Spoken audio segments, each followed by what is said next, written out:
Bueno, buenísimo. ¿Me guardas esto? Y ahora sí, le doy paso a Mónica Taer, ¿sí? Y al equipo de VCs, grupo de VCs que estuvieron viniendo hacia El Salvador para analizar un poco cuáles son las oportunidades en el país. Así que bueno, Mónica, bienvenida.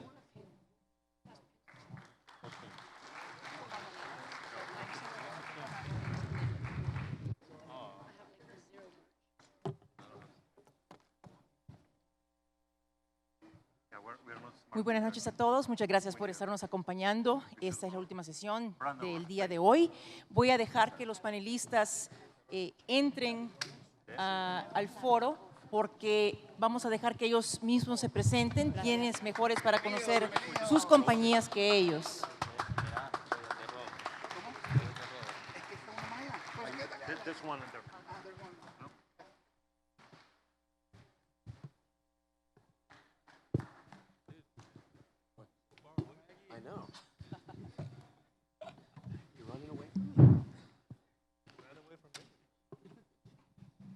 Great. So, as you know, the panel is going to focus on investment, and it is going to be in English. So what I'm going to do is that I'm going to ask a few questions to everybody, and it's going to be a very relaxed, very fun conversation. Hopefully, we're going to have a few minutes at the end for some questions, if you do have questions. So the first question for everybody here, and anybody can take the opportunity to talk first. The first question for you is, can you share the name of your company, and in a very concise manner, can you explain what your products and services are? Should I kick it off? Go for it. Hi, my name is Beatriz. I'm actually Spanish. I work at Pantera Capital, so we're a multi-strategy hedge fund focused exclusively on blockchain, and we invest in companies in both equity, tokens, and across stages. Great. Hello. Oh, wow. I'm Andrew Durkee. I am from Republic Crypto. We are a fully vertically integrated crypto investment banking framework. About 5 different products sit under us, and we're part of a greater Republic ecosystem. But we're known for our advisory platform, which is a seed to liquidity vehicle. We have our own tokenization platform, minting on just shy of a dozen different protocols: ERC-20, 1404, 721, Algorand, Tezos, Stellar, Avalanche, Solana, Polkadot, Cosmos, Polygon. I'm probably missing a couple. We have our own token sale platform. Probably a lot of you know us for that as well. We do about 1 token sale, 1.5 token sales a month. It's ranging somewhere between 20 and 40 million in raise each run. We have our own wallet product, multi-sig, multi-asset wallet, and treasury management product that we're building out for institutionals. Thank you. Hello, I'm Philip Ong. Thank you everyone for being here. Thank you for the organizers for giving me the honor and the pleasure to be here. I'm the founder and CEO of OGO Exchange. Our exchange operates primarily from El Salvador. Basic difference between our exchange and the rest of the exchanges. Secondarily will be our OGO Exchange. Primarily is our ecosystem. We have 10 ecosystems that supports the whole exchange. Thank you. Hey everyone, it's Dave again here, founder of OP Crypto. We're a newly formed venture capital firm with a global mandate. I was previously leading global strategy and investments at Huobi, so one of our big value adds is really investing in some of the best projects here on the Western markets and helping them go to market in Asia and work with the best exchanges in the world. Thank you. My name is Maggie Wu. I'm the CEO and co-founder of Crypto Group. We founded in 2017 and have been investing in the industry for 4 years, over 100 different projects from infrastructure, layer 1, layer 2, layer 0, apps, the apps. And recently we started invest like DeFi, Metaverse, NFT around the world, very globalized. And we're also the founder of Galactic Holding Company, which we have 3 products underneath. They're based in Mexico City. One is called Maxo, it's a crypto change. And the other one's called MMSN, it's a stablecoin, which is the first and only one stablecoin that pegged to pesos. already launched. Another product that we had is a wallet, and we're still under developing. We're looking forward to landing in El Salvador too. So yeah, that's us. Thank you. Hi, I'm Danny Salvucci. I'm managing partner at Draper Signals. We are a VC fund investing in Latinos across the world. We're both emerging from Latin America and scattered around the world, doing startups in deep tech and decentralization. That's our main thesis. We are part of the Draper Venture Network. Team Draper is one of our partners. We're like the Latino fund for Tim here, and he actually just confirmed me that's going to, or planning to visit El Salvador in February.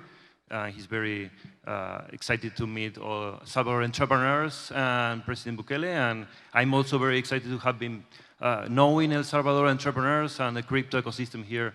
Super exciting. Great, thank you. So I'm going to ask a very subjective question right now. How do you first hear about El Salvador's adoption of Bitcoin, and either as a VC, as a Bitcoiner, as an investor, what crossed your mind when you heard the news? Of course, Twitter. Yeah, President Bukele on Twitter. That's the first time I hear about that. And my first thought is actually what I'm confirming here is that it's a great move towards freedom for the people. It's giving them options to do anything. And in our vision of the future of the world, which is kind of diverging in two very different ways, decentralization is everything for us in every industry, in every aspect of life, and I'm very happy that now crypto is being called Web3. And my first reaction here, the Uber driver was studying programming, and he was not selling his Bitcoins. He was holding and actually buying Bitcoin from their friends. So I'm very happy with what I've seen here. Excellent, thank you. I guess, I think probably speak for many people here. I first heard about it when the price of Bitcoin, pumped that day, and really looking back and seeing what was the ultimate reason for it. I think obviously El Salvador coming out as a sovereign state, it brought a lot of people optimism for the future of crypto, and having so many people have access to this nation state, monetary currency, that it's the legal tender here in this country. It also reminds me of a lot what's happening in China, right, where the government is pushing out DCP as a CBDC, and giving sort of everyone access to crypto, and bringing forth sort of that digital economy for everyone to be the sort of pioneers and enjoy this frontier technology.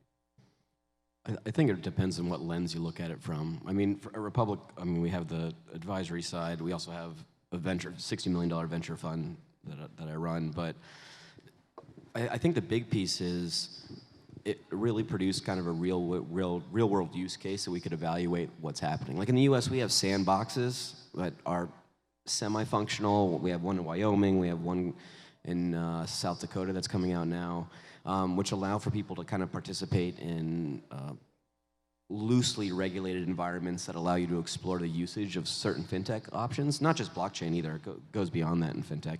I think the really interesting component for us was saying, well, now this is a really big sandbox, right? And everyone's looking at it, right? I know for a fact that there's 6 different countries represented here that are looking to see how it works, how is it operating, is it viable where they are, and they're looking at it very seriously. So I think our initial reaction, certainly something along those lines, that we're going to get to see this play out real time and be able to identify what's working and what's not working. And in particular, I'm much more interested in what's not working. I think the things that are working are what everyone anticipated, but especially from the VC side, I'm looking for what the investments are that are going to solve the problems of what's not working. Right? So identifying what are those issues, those are clearly going to be issues that we're going to see in other areas as other countries start to adopt this, whether it's in South America or Europe or whatever. The problems that exist here around that, which will be solved, people are going to work towards solving those problems are also going to be transposed into the other jurisdictions, other areas. So those solutions could then be globally deployed. So I'm highly interested in what's not working and why it's not working and how those are going to be solved. I think it's really exciting news when I saw the PR. 2 years ago, I had a speech on consensus in New York, and I was have two prediction. One is I say the Bitcoin price will, pass $50,000 2 years ago, and then the other one I say there's at least one country will regulate the Bitcoin, and it seems come true.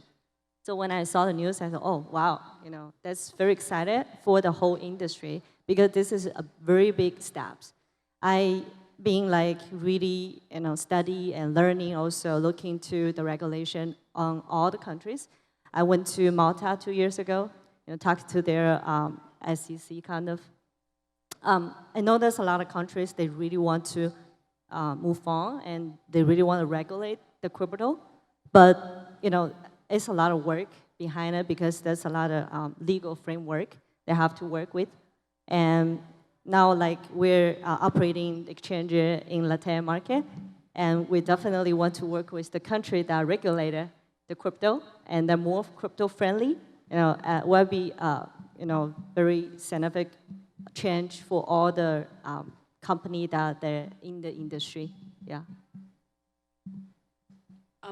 So we're early investors in one of the exchanges in Latin America, a company called Bitso, and had seen just the impact in Mexico, which is our original market, of how people use Bitso to essentially transfer Mexican pesos to Bitcoin, use it for savings, also actually use it to start earning interest, which is a new concept for many Latin Americans. And what was very impressive, or what has been very impressive about Salvador, is how that push from the government to do something like give you the Chihuahua wallet with $30 actually has made the whole country like go in the deep end of what are the possibilities of blockchain, right, as a technology. And I think we're in the very early stages of using of the use cases that are very evident: payments, savings. But how about borrowing? How about lending? How about like actually building wealth on blockchain in a decentralized way? I think the opportunity is huge. Yeah, basically, we were in Mexico at that time, in June. We were in the midst of an acquisition of an exchange. And when I heard this news from Miami that Bitcoin will be legal tender, I was telling my partner and COO, I said, what? This guy is crazy. And to go against, really go against the grain. I mean, the world system.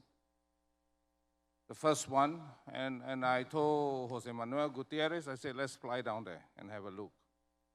And so we came on 4th of July.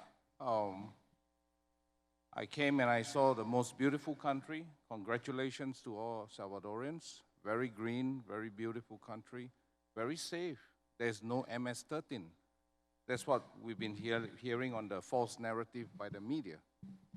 And I was pleasantly surprised, and I decided to, within a week being here, I called off my acquisition of the Mexican exchange, lost some money, and decided to set it here. So we have our OGO Center at the World Trade Center now. You can come and visit us right here in Escalon in El Salvador. What I did basically was I came in, I flew in, settled down. I got a few members of my team to come in, and we traveled from Santa Ana to La Union. We ate pupuseras, your most iconic food, and I saw the people, and I realized that I have to do something different. I have to, number one, stand with this, if I may say, crazy guy, your president, President Nayib Bukele. And I say, look, it's not a matter of his decision nor our decision. I think what boils down to the fact is El Salvador needs to succeed in this whole idea of the first Bitcoin capital of the world. If it fails, my goodness, all of us here have wasted our time. We need to make El Salvador successful so that many other nations will start to come. And therefore, I'm here. I put my money where my mouth is, and I'm here. I brought my group from Cuba.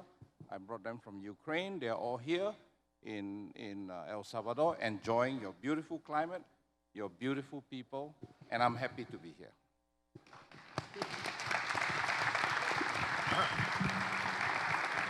Excellent. Thank you. And we're happy to have you all. Thank you. What do you hope to accomplish this week? Why did you come to Bitcoin Week? Anybody? I can. Well, I was first. I needed to meet the people in our industry.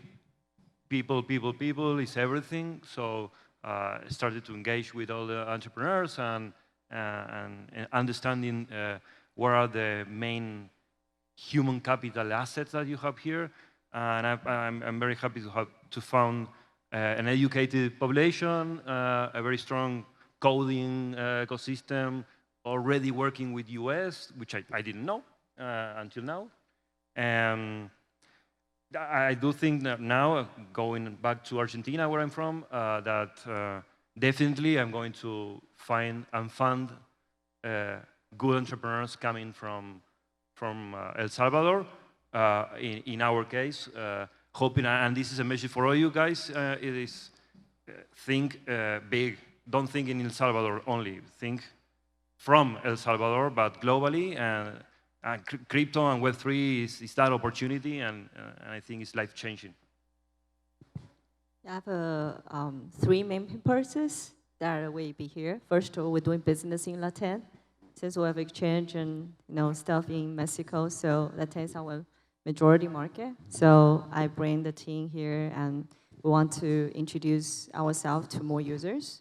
And the other thing is that we want to build more partnership with other very excellent partners in Latin, in other countries. We want to expand to Argentina, Colombia, Chile, and also Brazil. So we're having found a lot of good partners these days, which is really good. And the third is we want to get more close with the government here, and in order to get regulated in El Salvador, so eventually we can be landed here. So those are three main purposes that are why we're here. For me, I think it's just about exploring new opportunities. I remember, 2 years ago, I came here with Andrew, and not here in El Salvador, but in Panama, there was a conference there that was ultimately canceled due to the pandemic. And essentially, this is my first conference coming down here to El Salvador and just seeing opportunities, right? I think as a venture fund that's newly started, we always look for opportunities to be supportive of the ecosystem and find the best founders. I think we think more contrarily, where we don't try and fight for some of the best opportunities in the Western markets and try to fight with others, but also try and find some of the earliest stage projects that need the funding. And a lot of it comes from a lot of these emerging markets who are truly looking to solve some of the problems that we're facing. A lot of things that Bea just mentioned before, right, with lending, with a lot of the money markets here, a lot of sort of storage of wealth, wealth management, all of those things is still being built out, right? We're just actively looking for really the best entrepreneurs to help, solve this case and be supportive and give them the capital and resources to, build out their vision. I guess for our view, OGO, when I came here, I started to engage with the people. And I started to look a little bit deeper into their lives and how they live and how they eat and how they enjoy. And I realized that, if I set up another exchange, it's just another wallet. So what difference is there? Am I adding value to their life? Is there a value proposition for them?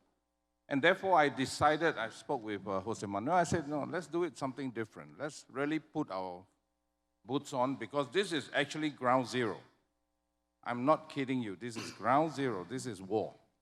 Because the whole world is waiting for El Salvador to fail. So what we decided to do, if you come to our OGO Center, you'll see that we have 10 ecosystems, starting from healthcare, because I'm a medicine man. My main business before I got into this whole thing about Bitcoin and crypto, I run a hospital. I own medical clinics in Southeast Asia. I've got cardiologists and doctors as my partners. And therefore, I think, bread and butter, that's my skill. And we're going to put our first Singapore Medical Center, Diagnostic Center, at World Trade Center. And by the way, that's already being applied for as I speak. We've already established 12 companies here, SAR de Sebe, and because these will all form part of our ecosystem. So basically, we are going to engage Salvadorians. As they enjoy our goods and services, it's obvious they will come on to our exchange platform. And then that's how we're going to grow. So organically, it will be with an ecosystem.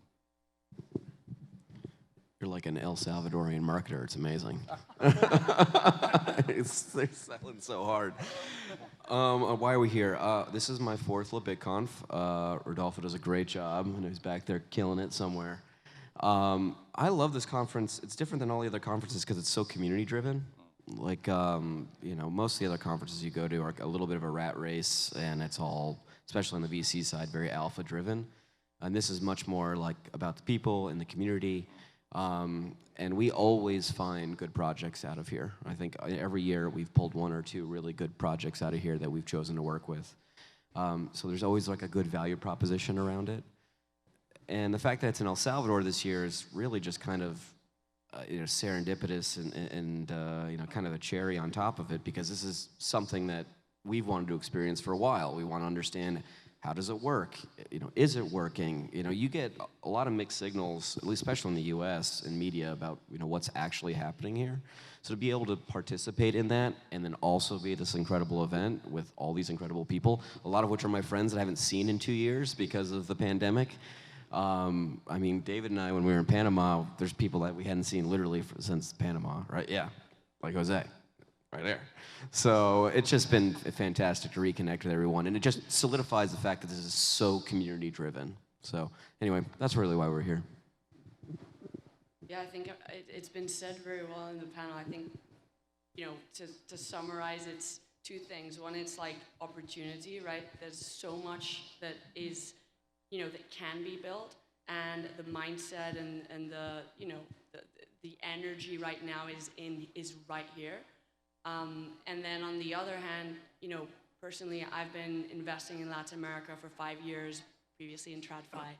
I've lived in Colombia since 2009.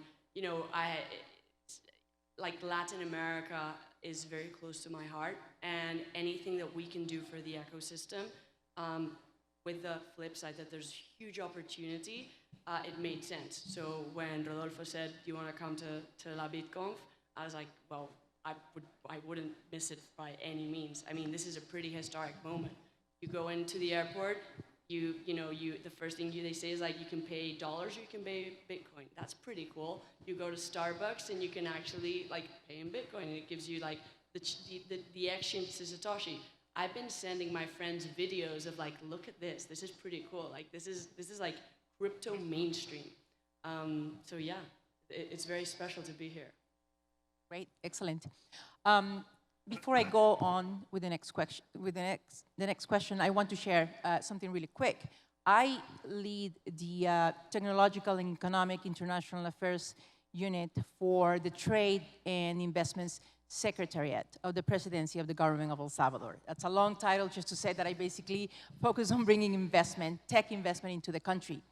And what I want to share is the fact that ever since President Bukele came out in that video at the Miami conference, that was in June, I cannot tell you how many companies have not only arrived and have opened offices in El Salvador and have come with their investment, but started just knocking on our door like crazy.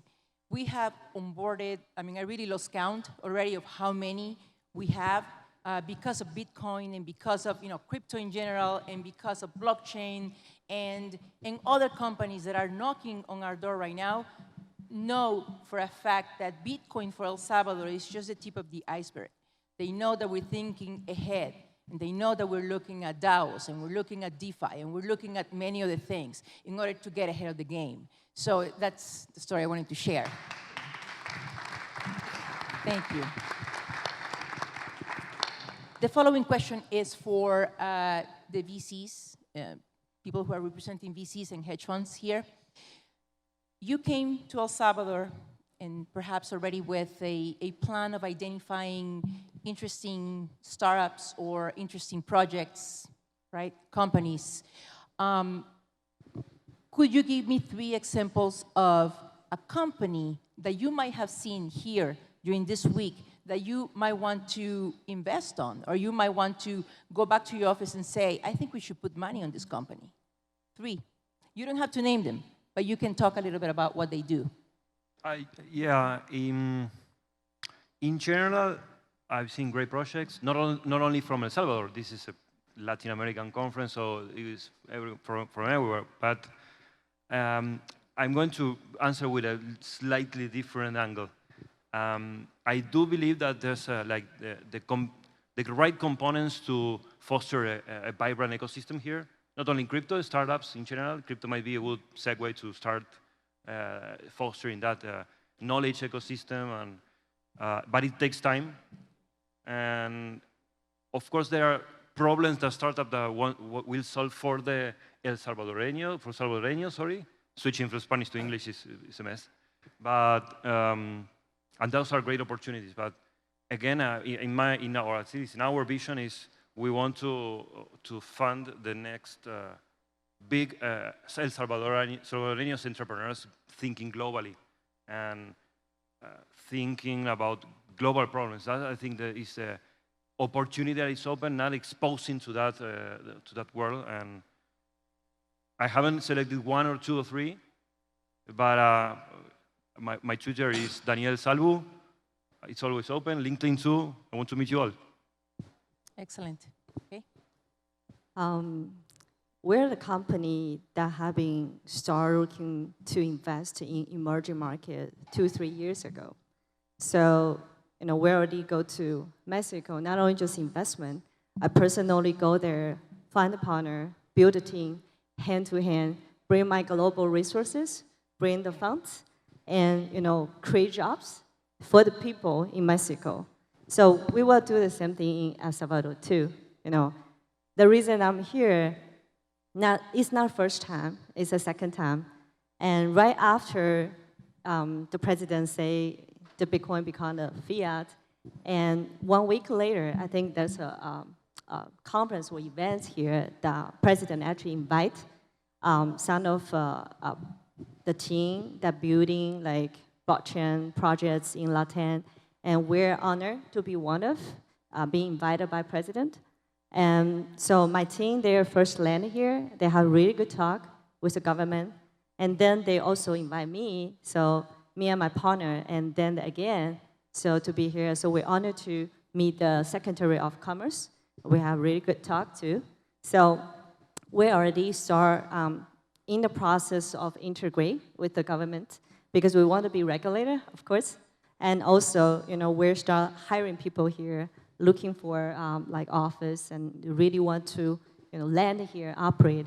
That's how we do for the emerging market, not just investment. We're also go there to help them because I think with our experience and like all the projects that we invest outside of Latin, they can all, you know, land here, land in Latin, and including DeFi, you know, like lending protocols or like NFT, GameFi, you know, like Axie Infinity, you know, it's a lot of projects. We also invest of Animoca brands. They're the unicorn in NFT area, and they're also a very strategic partner of us. We're going to do a lot of things in Latin together. I think that's many things that we can do, not only in El Salvador, also the rest of the Latin, because I think outside of this area, we know like other countries, what's their regulations. We know like how their development, their projects. I think we're the bridge, you know, a very important bridge to connect the Latin with the rest of the world. At the same time, you know, we're looking a home, looking for a hub. I think El Salvador definitely will be the best option, you know. Yeah, I mean, I think in just my limited amount of time here, you know, I think we see El Salvador a little bit differently than the rest of the LATAM countries because, El Salvador essentially within the span of 2 to 3 months became very, very crypto native right away, where I think now over 3 million people own the Chivo wallet and everyone has Bitcoin, right? So I think we try to think about what are the best projects that can best utilize all the sort of user traffic that is presented itself within this country. So different payment rails via debit cards. Bea also mentioned that there's the Aave that's being built sort of in the Latin market. All those things that is able to allow people to better monetize and better manage the capital they have in a very crypto native way is all the things that we're looking for investments. But I think with the rest of the Latin market reminds of us a lot about our thesis in Southeast Asia, where these are the native emerging market users, and really bringing these people, I think we're able to see really like the play to earn meta come out from the Philippines that is very, very applicable to really the South American market, because it creates a whole economy for people to not only play games for leisure, but create an entire industry where people are able to provide food on the table, make monetary income, and be able to get by participating in this greater sort of crypto native economy, right? So I think ultimately we're just excited for what is up and coming next, and what is able to build a better foundational monetary rails for all the people here in the Latin market. Notice that no one is saying if they have seen any project or any company that is interesting that they might want to invest on. No, I Shall I say that? Please. Phil is always, sorry Phil, but you're dropping bombs in every time. You're the winner of this panel. I mean, at the end of the day, if you come to El Salvador, you got to accept what it is, right? The market is this. So if I were to put some money into some companies, the 3 companies that I'll put is Pollo Campero, Pollo Campestre, y Don Pollo. Simple as that. Go to their stomach and help the companies being able to connect with the people through their stomach and through their wallet. So, I'm not a VC, so if you ask me, that would be my target. Yeah, I want to add in some words. So if we're going to invest, my opinion is like maybe we can build incubation here, because we only invest the project that are related to blockchain, not chicken place, no. So not franchisee or anything. But we like to help them to grow. We're incubators. So if we can build incubation here, that maybe there's any project, for example, ATM machine I saw on the booth, and there's some other payment remittance, APIs for payment settlements and those type of company. So anything that related to blockchain, not only this, maybe GameFi, DeFi, whatever it is, NFT, a lot of artists here. So if they're going to join the incubation with us, we can provide a seed fund for them to actually help them to grow. We also can provide an education program, or invite a very top advisor and to advise them and to help them to grow. So I can't say a very specific name, but I think there's something that we're going to do in the future. Yeah. Nice. Yeah, I think the specific name thing is hard because we're still going through a lot of diligence and evaluation. I will say that I did come here particularly looking at some Bitcoin DeFi products, mainly because we're not seeing a lot of that, I think, in the US right now. And that's definitely a more Latin American product overall, because Bitcoin is so dominant down here compared to other areas. So a lot of the Latin American market has missed out on a number of different DeFi just processes and opportunities because of that. So looking at Bitcoin DeFi products that apply well to kind of the ethos that already is established in LATAM is pretty interesting to us. So we're definitely evaluating those opportunities now. I think that's a great point. Basically, what is native to the ecosystem, and therefore what can be built here better than anywhere else in the world. Don't be stealing my thesis. No. You're absolutely right. Absolutely right. We threw a little get together yesterday evening to get to know people in the ecosystem, and a bunch of entrepreneurs showed up, which was so awesome. And so projects from picks and shovels for NFTs being actually built in the Dominican Republic. We saw to enable like unique minting and enable NFT artists to actually, do perpetual minting. That's pretty cool. We saw some other entrepreneurs who are building the Aave for Latin America. That makes a lot of sense, right? The next layer of financial services, or the next layer in terms of complexity within financial services. Obviously, Lightning Network, which is built on using Bitcoin. Even NFT artists themselves, right? Which I think there's a bunch of things or a bunch of people that I at least met yesterday that I think if I hadn't been here, wouldn't have met. I don't know, will we end up investing? I don't know, but I'm definitely taking back a bunch of connections, a bunch of ideas, and I think those connections maybe not in the short term, but rather, over time will 100% pay off both ways, right? So it's not always about investing. There's a bunch of ways you can help. And I think that's what these events and this community really gives back over time. Very good. If you had the opportunity, we have, just FYI, we have about 4 minutes. So if we can keep the answers a little bit more concise, that would be great. If you had the opportunity to become an advisor to President Bukele regarding fintech for the future of El Salvador, what would you say to him?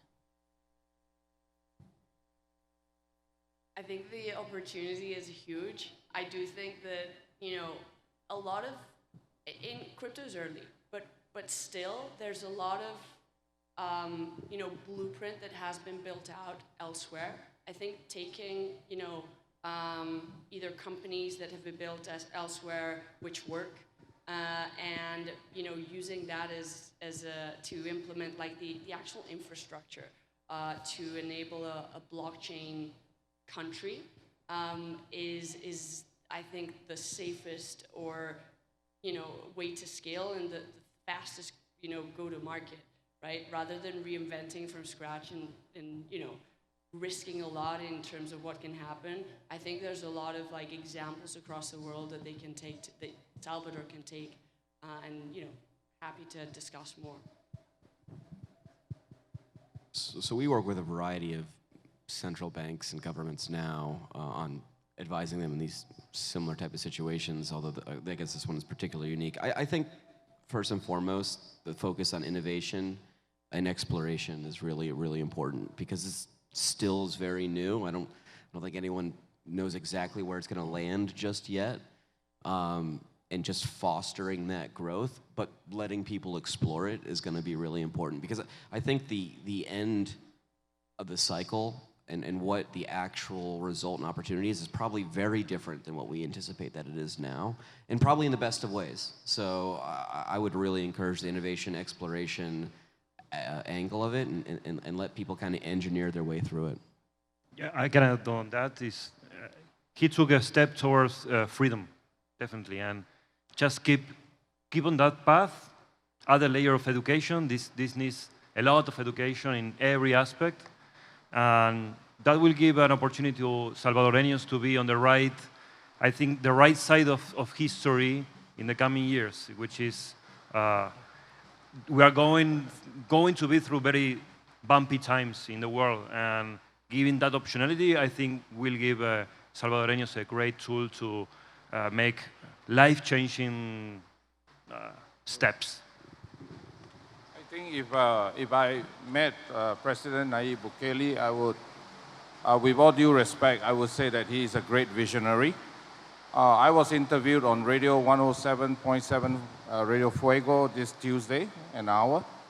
And I will tell you this, there will be some resistance from the people who are not so with the Bitcoin idea.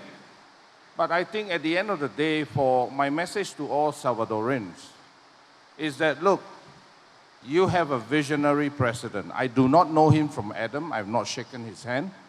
But I like visionaries.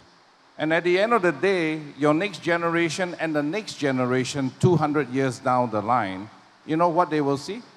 They maybe even forget your name, but they will see President Nayib Bukele in the books of history because he made a very good decision for El Salvador and the world to make it the first Bitcoin capital of the world.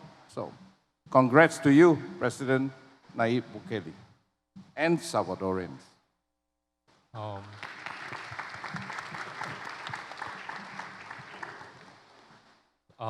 yeah, I think just speaking from my experience in China, I'm not sure how much time or thought the president has put towards making Bitcoin its legal tender, but at least within the China markets, they've been thinking about for years, right? And like they have all these siloed stations to really test out sort of their national currency in a digital format and airdrop it in like very secluded areas to make sure that nothing goes wrong, right? So like, I think the biggest catastrophe is really like, if something were to go wrong with sort of this entire process, then it's really carrying the weight of the entire world's shoulders in the crypto space. So like, I definitely encourage, obviously this has already been done, it cannot be undone, but really take steps carefully going forward to making sure that, the assets of each and every individual is protected, and taking sort of very regulated steps toward making decisions towards sort of this very crypto native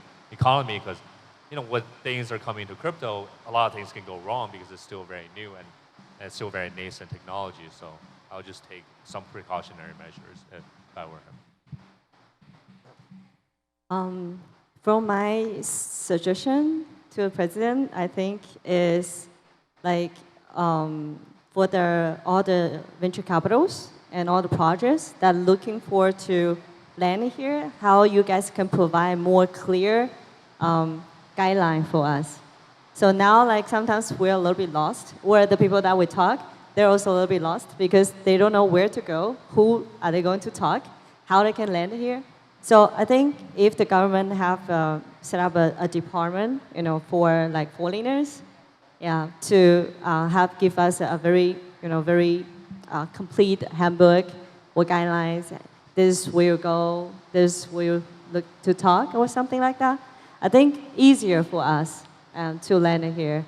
So and also we're looking forward to see that Salvador could be a really important hub for everyone. They want to land in Latin, they come to El Salvador first, and then they can expand it to the rest of the country. And I'm looking forward to see El Salvador can be a symbol or like a guideline for the rest of the countries, because there are a lot of countries that will follow what El Salvador did in the crypto area. So I think that's really important for us. Yeah. Great. No, definitely a good point. Time is up. Thank you so much for your feedback. Thank you for all the information you provided. It's not every day that we get to hear and interact with VCs and people who represent hedge funds and actually investors who, Mr. Ong told me the story on how he just, he shared that with you too. He just took off. He just came as soon as he heard the news. And we had a few cases like that. So it's really great what's happening right now for us in El Salvador and also for the entire crypto community in the world. Thank you for being here. Really appreciate it. Please look them up on LinkedIn. If you have a question, unfortunately time is up, but reach out to them so they can answer any doubt, any question that you might have. Thanks again. Thank you. Thank you.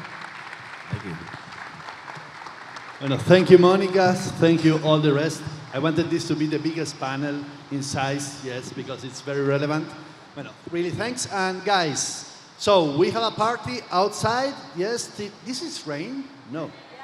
Oh, they had a party outside and we're partying here. Let's move. Poneme música acá porque afuera imposible. Bueno, so there was a party outside. I don't know what are they doing under the rain now, but tomorrow, yes, we expect you all here. As I said, is one of the most top speakers of the space will be here since 10 o'clock. So you are all invited to join. Also, we are finishing the day with some kind of cultural activity. So if you stay till the end, you will enjoy it. And those who are VIP, those who are experienced and sponsors, if you're in the space, yes, we have also an additional party at 8, 9. I wait you, and we will be departing from here.